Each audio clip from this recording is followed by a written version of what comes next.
हम रोज आसमान में तारों को ढूंढते हैं, लेकिन क्या आप जानते हैं हमारे पैरों के नीचे एक ऐसी दुनिया है जहाँ आज भी 90% जीवन इंसान की नज़रों से छुपा हुआ है। यह कहानी है नीली दुनिया के गुमनाम सितारों की। जब मैं कला महाविद्यालय में पढ़ाई के लिए दाखिल हुआ था, तब मेरे हर चित्र में समुद्र तले की जीव सृष्टि का चित्र ही आता था। मेमोरी ड्राइंग हो या 2D डिज़ाइन, आज भी इतने सालों बाद कभी के बार तब के कोई मित्र या अध्यापक मिलते हैं तो पुरानी यादों में वो चित्र का जिक्र भी होता है। जरा कल्पना कीजिए, एक ऐसी किताब की जिसके करोड़ों पन्ने हैं, लेकिन हमने अभी तक सिर्फ उसकी प्रस्तावना ही पढ़ी है। हमारी पृथ्वी जीवन का एक ऐसा चमत्कार जहाँ हवा, जमीन और पानी तीनों मिलकर एक विशाल रंगमंच तैयार करते हैं। विज्ञान कहता है कि इस ग्रह पर लगभग 87 लाख प्रजातियां रहती है। अगर हम गिनती करते बैठें तो कीड़ों की संख्या ही इतनी है कि हर इंसान के हिस्से में 1 अरब से ज़्यादा कीड़े आएंगे। लेकिन इस विशाल आबादी का सबसे रहस्यमय हिस्सा कहाँ है, जानते हो?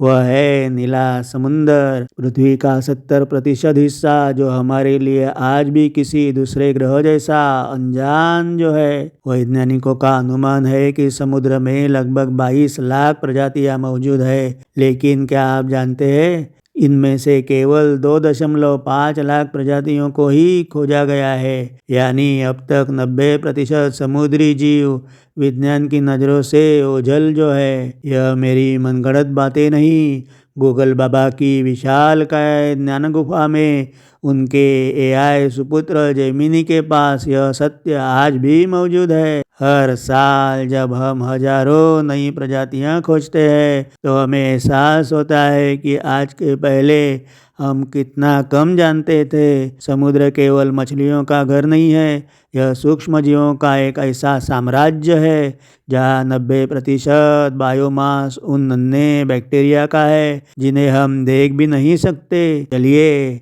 अब उतरते हैं इस गहराई में जहाँ सूरज की रोशनी भी हार मान लेती है। यहाँ तो कहानियाँ मिलती है वे किसी परिकथा से कम नहीं। जमीन से 7,000 फीट नीचे समुद्र में जहाँ अवकाश जैसा ही पूरी तरह काला घना अंधियारा है, वहाँ एक मछली अपने सिर पर एक लालटेन लेकर घूमती है। यह कोई जादू नहीं बल्कि बायोल्यूमिनेसेंस है। यह मछली अपने शिकार को रोशनी से लालच देती है और फिर अपने विशाल दांतों में जकड़ लेती है। इसकी खोज ने वैज्ञानिकों को दंग कर दिया था कि बिना रोशनी के भी जीवन इतना आक्रामक हो सकता है। दुनिया की सबसे बदसूरत मानी जाने वाली ब्लव फिश असल में समुद्र के अंदर एक सामान्य मछली जैसी दिखती है, लेकिन जब उसे ऊपर लाया जाता है तो दबाव घटने के कारण उसका शरीर पिघल जाता है।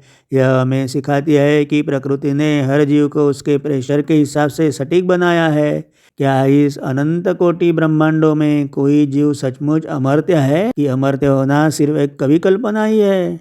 नहीं, इन ब्रह्मांडों में एक जीव अमर्त्य होने का प्रमाण आज विज्ञान के पास मौजूद है, और वो भी समुद्र में समाये जल सृष्टि में। नाम है टूरिटोप्सिस डोहर्नी। यह जेलीफिश जब बीमार या बूढ़ी होती है तो यह वापस अपने बचपन की अवस्था यानी पॉलिप में बदल जाती है। यह वैज्ञानिक रूप से अमरत्व ही है। आप पहचान करवाते हैं एक ऐसे जीव से जिसे देखकर हम सभी के होश ही उड़ जाएंगे। सदियों तक नाविकों ने क्रैकेन नाम के एक राक्षस की कहानियां सुनाई थी जो जहाजों को डुबा देता था। 2004 में पहली बार वैज्ञानिकों ने इसे कैमरा में कैद किया। तब पता चला कि यह राक्षस नहीं बल्कि जायंट स्क्विड है जो 40 फीट तक लंबा हो सकता है। एक कलाकार की नज़र से देखें तो अंडर वाटर दुनिया रंग और आकार का सबसे बड़ा उत्सव जो है। मूंग की चट्टानें यानी कोरल रीफ्स, तैरती हुई रंगीन मछलियाँ और नीले पानी में छनकर आती रोशनी, यह सब मिलकर ऐसा 2D और 3D डिज़ाइन बनाती है जिसे दुनिया का बड़े से बड़ा पेंटर भी पूरी तरह से उतार नहीं पाया। कलाकारों के कैनवास से लेकर वैज्ञानिक प्रयोगशालाओं तक यह जल सृष्टि हमें प्रेरित करती आई है। इतनी सुंदरता केवल ऊपर की चमक में नहीं बल्कि इनकी गहराई के सन्नाटे में भी समाई है।